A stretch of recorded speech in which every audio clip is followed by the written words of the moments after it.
आज के इस वीडियो के अंदर हम लोग डिस्कस करेंगे एक बहुत ही इंपॉर्टेंट एलएलएम एग्जाम के बारे में, जो कि है अलीगढ़ मुस्लिम यूनिवर्सिटी का एलएलएम एंट्रेंस एग्जाम। ये जो आपका एग्जाम है स्टूडेंट, इसकी जो लास्ट डेट है एप्लीकेशन फॉर्म फिल करने की, वो अभी से 2 दिन बाद यानी 12 तारीख को है। तो प्लीज आप लोग याद से इस एग्जाम की पहली बात तो जो फॉर्म है उसको फिल कर दीजिए, ताकि आपको बाद में देर ना हो। इस वीडियो में हम लोग डिस्कस करेंगे कि ये एएमयू कॉलेज है कैसा, यहाँ की पढ़ाई कैसी है, फैकल्टी कैसी है, एग्जाम वगैरह कैसा होता है, मार्किंग पैटर्न क्या है, एडमिशन फीस, जो भी बातें होती है सारी की सारी मैं इस वीडियो में आपको बता दूंगा। तो इस वीडियो को यहाँ पे पूरा लास्ट तक पूरा देखिए और साथ ही में हमारे संभल के चैनल को सब्सक्राइब जरूर करिएगा। अब देखिए, सबसे पहले बात कर लेते हैं कि एएमयू के अंदर जो आपको एलएलएम प्रोवाइड होता है ना, वो आपका 2 ईयर का एलएलएम प्रोवाइड होता है प्रॉपर। और यहाँ पे आपको स्पेशलाइजेशन जो मिलती है वो आपको मिलती है क्रिमिनल लॉ में, कॉन्स्टिट्यूशनल लॉ में, कमर्शियल लॉ, यहाँ पे फैमिली लॉ और लेबर लॉ।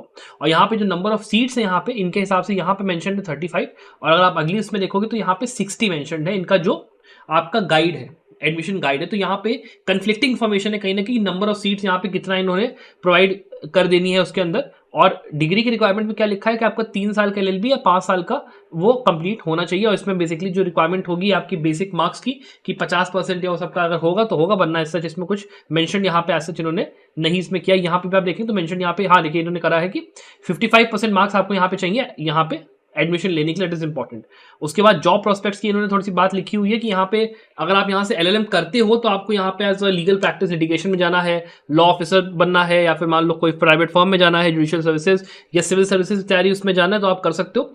मेरे हिसाब से आपको इस कॉलेज में एडमिशन कब लेना चाहिए वो आप अगर अंडरस्टैंड करो तो एज अ बैकअप ऑप्शन, अगर आपका मान लो सीवीटी का एग्जाम अच्छा नहीं गया, क्लैट का एग्जाम अच्छा नहीं गया, आप चाहते हो एक ऐसी यूनिवर्सिटी जो कि पढ़ाई के हिसाब से अच्छी हो, जहां पे एलएलएम करने के बाद अगर आपको कल को एकेडमिक्स में जाना है या जुडिशरी आपको क्रैक करना है, तो पढ़ाई वगैरह के लिए आपको सही सही माहौल मिल जाए, तो आप एएमयू के अंदर आ सकते हो।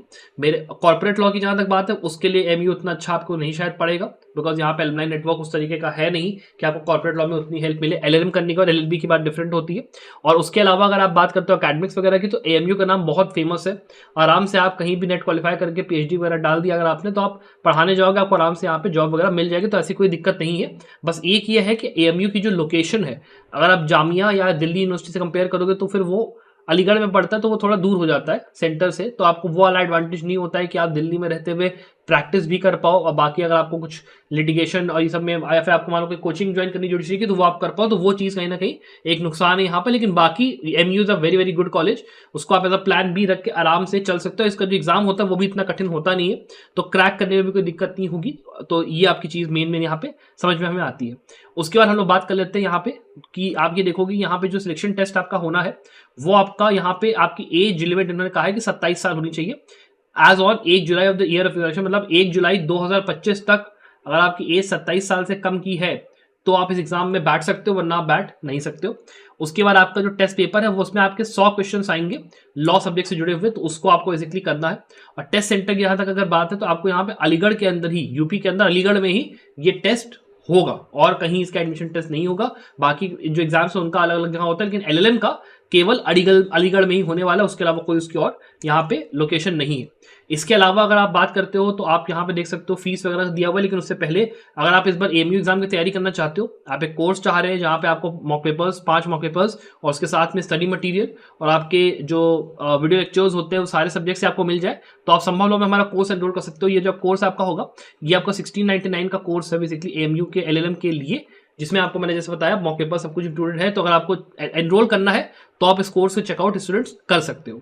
फिर बात कर लेते हैं यहाँ पे कि जिन लोग का फीस वगैरह है, एप्लीकेशन फीस वो क्या है, तो यहाँ पे ₹850 इन लोग की एप्लीकेशन फीस है, जो कि आपको यहाँ पर 12 तारीख तक सबमिट करनी है। यहाँ पे फाइनल आपका यहाँ पे करीब ₹300 का आपके ऊपर पेनल्टी पड़ेगा, मतलब यहाँ पे 5 तारीख तक वैसे था यहाँ पे फिल करने का फॉर्म को टाइम, लेकिन अगर आप 12 तारीख तक भी फिल करते हो तो आपको ₹300 का पेनल्टी पड़ेगा, लेकिन आप उसको फिल तब भी कर सकते हो। उसके बाद यहाँ पे जो एग्जाम यहाँ पे होने वाला है वो आपका जो है 3 तारीख को होगा, ठीक है, 3 जून 2025 को एग्जाम आपका होना है। 2 घंटे का एग्जाम होगा, और आपका एग्जाम जो है वो 4 बजे से अलीगढ़ के अंदर ही होगा, आपका एग्जामिनेशन सेंटर वहीं पे आपका पड़ेगा। और उसके अलावा आप अगर देखोगे तो जैसे ही मैंने आपको लगा भी रखा है, बाकी जो आपके एग्जाम्स हैं उनके टेस्ट सेंटर्स और जगह अवेलेबल, लेकिन एलएलएम का वो केवल अलीगढ़ में आपका यूपी के अंदर ही पड़ेगा, और कहीं उसका वो होगा नहीं। फिर हम लोग बात करते हैं इसके आगे कि आपका जो एलएलएम का सिलेबस है वो क्या है। तो देखिए यहाँ पे जो पेपर है वो आपका 100 मार्क्स का होने वाला है, जिसमें आपको 100 ऑब्जेक्टिव टाइप क्वेश्चंस मिलेंगे। नेगेटिव मार्किंग एक बहुत ही इंपॉर्टेंट पॉइंट है कि यहाँ पर आपको एक इनकरेक्ट अगर आंसर आपने दिया तो आपको 0.25 जो है नेगेटिव मार्क्स यहाँ पे मिलेंगे, और अगर आपने करेक्ट करा तो 1 मार्क आपको मिलेगा। और ये जो आपकी नेगेटिव मार्किंग पॉलिसी वो एलएलएम के एग्जाम पे एप्लीकेबल है, ठीक है। उसके अलावा आप देखोगे तो सब्जेक्ट्स जो यहाँ पे आपके आ रहे हैं वो आपकी jurisprudence, constitutional law, commercial law, family law, labour law, criminal law, international law है। और इसकी प्रिपरेशन वीडियो अगर आपको चाहिए तो वो हम कल अलग से आपके लिए मैं निकाल दूंगा, एएमयू की तैयारी आपको कैसे वगैरह करनी है। लेकिन अगर मैं ऊपर ऊपर से बात करूं तो यहाँ पे अगर आप क्वेश्चन पेपर को चेक करोगे एएमयू के लिए तो it is a very simple question paper, बहुत डिफिकल्ट क्वेश्चन नहीं पूछे गए। ज्यूरिस्प्रूडेंस में भी यही पूछते हैं कि कौन से ज्यूरिस्ट ने कौन सी किताब लिखी, या पर्टिकुलर ज्यूरिस्ट किस पर्टिकुलर लाइन किसने क्या बोली, उस टाइप की चीजें ही पूछते हैं, बहुत ज्यादा डिफिकल्ट नहीं होता है। कॉन्स्टिट्यूशन में भी सीधे सीधे आपका आर्टिकल्स और केस लॉज वगैरह सीधे सीधे वेरी बेयर बोन्स क्वेश्चन आते हैं। कमर्शियल लॉ के अंदर में भी कॉन्ट्रैक्ट होगा, उसके अलावा आपका contract law, specifically fact, partnership act, ये सब पूछ लेंगे। थोड़ा कंपनी लॉ वाला इधर उधर आ जाएगा तो वो पूछ लेंगे, उससे ज्यादा यहाँ पे सिलेबस है नहीं। फैमिली लॉ के अंदर हिंदू लॉ मुस्लिम लॉ दोनों होगा। लेबर लॉ के अंदर सारे बेयर एक्ट होंगे, तो लेबर लॉ के लिए industrial disputes act, minimum wages act, सब कुछ जितना आपका है वो पूरा यहाँ पे होने वाला है। Apart from that criminal law की बात करूँ तो आईपीसी, सीआरपीसी, एविडेंस तीनों पढ़ के जाना पड़ेगा, और उसमें भी मेरे हिसाब से नए लॉज पढ़ के जाओ तो ज़रा आपको एक सेफ साइड पे रहोगे। ऑल्दो मेंशन्ड ना हो सिलेबस के अंदर कुछ भी हो, क्रिमिनल लॉ के अंदर अगर आप हो, क्लैट के अंदर भी देखो आए हैं, और सीवीटी के अंदर भी क्या किया उन्होंने कि जो यहाँ पे पूछा उन्होंने तो उसमें उन्होंने क्लियर कट नहीं बोला कि बीएनएस पूछ रहे हैं कि आईपीसी पूछ रहे हैं, कंसेप्चुअल क्वेश्चन उन्होंने पूछ डाला। तो यहाँ पे वही सेम चीज हो सकती है, तो आपको उस चीज का ध्यान रखना है कि आप बीएनएस और आईपीसी दोनों पढ़ के जाओ। इसीलिए अगर आपको हमारे कोर्स में एनरोल होने का मन है कि मान लो अभी करीब भाई 3 तारीख को पेपर है, 3 जून को, और अभी टाइम काफी 1.5 महीने से ऊपर का रह गया, तो आपको अगर तैयारी करनी है एक जगह से कि वीडियो लेक्चर ही मिल गया, सब कुछ नोट्स वगैरह भी मिल गए, एक ही गए, एक बार में बिना सोचे समझे तैयारी करा, मौके पर दिया, मेरा आराम से काम हो गया, तो उसके लिए कोर्स आप जरूर एनरोल करने का सोच सकते हो। सारा का सारा सिलेबस वहां पे कंप्लीटेड आपको मिलेगा। और उसके बाद इंटरनेशनल लॉ में अगर आप देखोगे तो इंटरनेशनल लॉ के अंदर सिंपल क्वेश्चंस आते हैं, ज़्यादा डिफिकल्ट नहीं आते। आपको बेसिक बेसिक जो आपकी यूएन की बॉडीज क्या हैं और कौन कौन से आपके जो आपके कन्वेंशंस होते हैं वो कौन कौन से कब किस डेट पे हुए, या फिर यूएन के चार्टर के अंदर ये पर्टिकुलर आर्टिकल कहाँ दिया, फिर ये पर्टिकुलर ये किस चीज से बिलोंग करता है, इस टाइप के क्वेश्चन वेरी सिंपल सिंपल पूछेंगे। डिफिकल्ट कुछ नहीं, बस सिलेबस थोड़ा लंबा आप कह सकते हो कि है, तो लंबा होने की वजह से यहाँ पे टाइम आपका जो कि कम बचा, तो आपको इसलिए मैं कहूंगा कि तैयारी में थोड़ा सा एफर्ट मारना पड़ेगा। और कंपेयर टू जामिया या कंपेयर टू आईएलआई, इस एग्जाम का जो फोकस है वो थोड़ा सा सिंपलर है कंपैरेटिवली। और दूसरी बात, जो स्टूडेंट्स है, अगर मैं बात करूं कि कितने नंबर स्टूडेंट्स ये एग्जाम देंगे, तो मेरे हिसाब से ज्यादा अगर आप बात करोगे तो 1000-2000 स्टूडेंट्स ये एग्जाम देने वाले हैं। बिकॉज यहाँ पे दिल्ली के अंदर तो ये कॉलेज है नहीं थोड़ा सा, तो उस वजह से काफी स्टूडेंट्स यहाँ पे प्रेफर करते हैं कि हमको दिल्ली में ही जाके पढ़ाई करनी है, तो वो एक चीज होती है। बिकॉज कोचिंग वगैरह का एक्सेस वहाँ है, लिटिगेशन वगैरह कर सकते हो, यहाँ पे वो चीज नहीं है। लेकिन हाँ, यहाँ की फैकल्टी, यहाँ का हॉस्टल का कल्चर पूरा, यहाँ का जो आपको इन्वायरमेंट है वो पूरा जुडिशरी के हिसाब से आपको मिलेगा। तो भाई तैयारी करने में वो सब में कोई दिक्कत नहीं है। हाँ, थोड़ा सा एकेडमिक्स वगैरह पे फोकस रहता है, तो आपको पढ़ाई लिखाई पे टाइम तो देना पड़ेगा। 75 अटेंडेंस का रूल भी यहाँ पे है यहाँ पे, तो आपको वो चीज़ों को मैनेज करके पढ़ाई तो करनी पड़ेगी, उसकी कोई डाउट नहीं है। लेकिन जो कि सेंट्रल यूनिवर्सिटी है, जो कि एडमिनिस्ट्रेशन अच्छा है, तो आपको उतनी दिक्कत नहीं आएगी। वर्थ इट आपका पूरा एलएलएम यहाँ पे करना रहेगा। It is a very very good option to pursue your LLM from. और अगर मान लो आपको कहीं नहीं हुआ तो आप इलाहाबाद यूनिवर्सिटी जाओ, वो एक अच्छा ऑप्शन है। एलयू जा सकते हो, मतलब वो तो बिल्कुल ही ऐसा ऑप्शन है कि जब कुछ नहीं हुआ तो आपने एलयू का सोचा।